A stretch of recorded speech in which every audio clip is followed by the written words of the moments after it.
Elle ne voulait plus écouter leurs parents. Elle voulait vivre vite, briller fort, gagner beaucoup. Mais certaines nuits de luxe coûtent plus cher qu'une vie entière. Dans un petit village perdu au cœur de la savane, là où le soleil brûle la terre rouge et où chaque rumeur voyage plus vite que le vent, vivaient 3 jeunes filles inséparables, Mariam, Nafissa et Christelle. Elles avaient grandi comme des sœurs, partageant les mêmes bancs d'école, les mêmes secrets, les mêmes rêves. Mais en grandissant, leurs ambitions avaient changé. Elles ne voulaient plus d'une vie simple faite de chants, de marchés et de traditions. Elles voulaient le luxe, la modernité, l'argent facile. Elles passaient leurs soirées dans les maquis bruyants, vêtues de robes moulantes achetées à crédit, de perruques venues de la ville, de talons qui claquaient sur la terre sèche comme une déclaration de défi au village entier. Les anciens murmuraient en les voyant passer. Les mères pleuraient en silence. Le père de Mariam tenta une dernière fois de la ramener à la raison, parlant de dignité et d'honneur. Mais elle répondit avec arrogance que le monde avait changé. Pour elle, les conseils des parents n'étaient que des chaînes destinées à les retenir dans la pauvreté. Elle riait des critiques, persuadée que leur beauté était une arme et que cette arme leur ouvrirait toutes les portes. Ce qu'elles ignoraient, c'est qu'une porte peut aussi s'ouvrir sur un abîme. Un jour, un homme mystérieux arriva au village.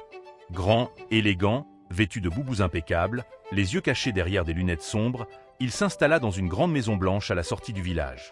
Personne ne connaissait son histoire. On disait qu'il était riche, qu'il avait vécu à l'étranger, qu'il cherchait de la compagnie. Les rumeurs circulaient, attisant la curiosité. Très vite, les 3 jeunes filles s'intéressèrent à lui. Elles passaient devant sa maison en riant, lançant des regards discrets. Et lui, depuis sa terrasse, les observait en silence. Puis vint l'invitation. Une proposition simple, claire, tentante. Une nuit contre une somme d'argent capable de changer leur vie. Quand il ouvrit le sac rempli de billets neufs, leurs cœurs battirent plus vite. Christelle sentit une peur étrange, Mariam hésita un instant, mais Nafissa ne voyait que l'opportunité. Une seule nuit, répétait-elle. Ce soir-là, elles se préparèrent comme pour une fête, ignorant les frissons qui parcouraient leur peau. À l'hôtel du village, dans une chambre décorée de symboles étranges et de bougies, elles acceptèrent ce qu'elles croyaient être un simple échange. Elles ne savaient pas qu'elles venaient de signer un pacte invisible. Au matin, l'homme avait disparu, laissant derrière lui le sac d'argent. Elles rirent, persuadées d'avoir gagné. Elles louèrent une maison, achetèrent de nouveaux vêtements, payèrent des tournées au maquis. Le village entier parlait de leur richesse soudaine. Certaines les enviaient, d'autres les craignaient. Mais très vite, des choses étranges commencèrent à se produire. Des cauchemars répétitifs. Une odeur persistante de sang. Des ombres derrière les fenêtres. Des symboles gravés sur les murs qui disparaissaient au lever du soleil. Mariam fut la première à sombrer. Elle rêvait de l'homme, son visage se transformant en créature sombre, ses yeux rouges la fixant dans l'obscurité. Les bruits dans la maison devenaient plus fréquents. Une nuit, après un hurlement qui glaça tout le voisinage, on la retrouva morte, les yeux ouverts, le corps marqué de griffures inexplicables. Le village parla de malédiction. Mais pour Nafissa et Christelle, la vérité était plus terrifiante. Quelque chose les suivait.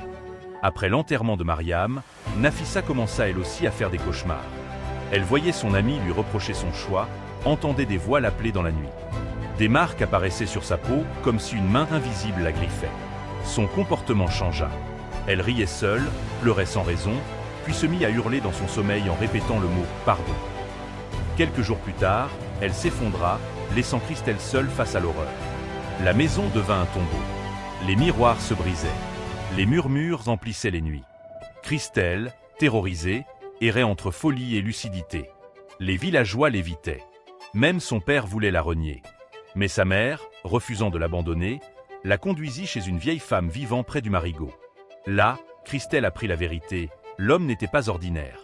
Chaque plaisir qu'il prenait était lié à un rituel. Chaque femme devenait une offrande pour prolonger sa propre existence. L'argent n'était qu'un appât. Pour être libérée, Christelle devait reconnaître sa faute. À genoux dans la petite case éclairée à la lampe, elle avoua tout, la soif de luxe, le mépris des conseils, la fascination pour l'argent facile. Elle pleura ses amis, regretta son arrogance. La vieille femme lui ordonna de se purifier dans l'eau sacrée du marigot et de ne pas se retourner, quoi qu'elle entende. Dans la nuit glacée, une voix tenta de la retenir. La silhouette de l'homme apparut sur l'eau, déformée et furieuse. Mais Christelle résista. Elle continua jusqu'à ce que la présence disparaisse dans un hurlement lointain. Elle survécut. Transformée. Les marques sur sa peau disparurent, mais celles dans son cœur restèrent. Elle abandonna la vie de paraître, aida sa mère au marché, pria chaque matin et ne parla plus jamais de cette nuit. Quand elle voyait une jeune fille courir après l'argent facile, elle murmurait simplement « Ce qui brille n'est pas toujours une bénédiction ». Parce que certaines propositions ne coûtent pas seulement une nuit, elles coûtent une âme. Si cette histoire vous a marqué, dites-moi en commentaire. Pensez-vous que l'argent facile vaut vraiment le risque ?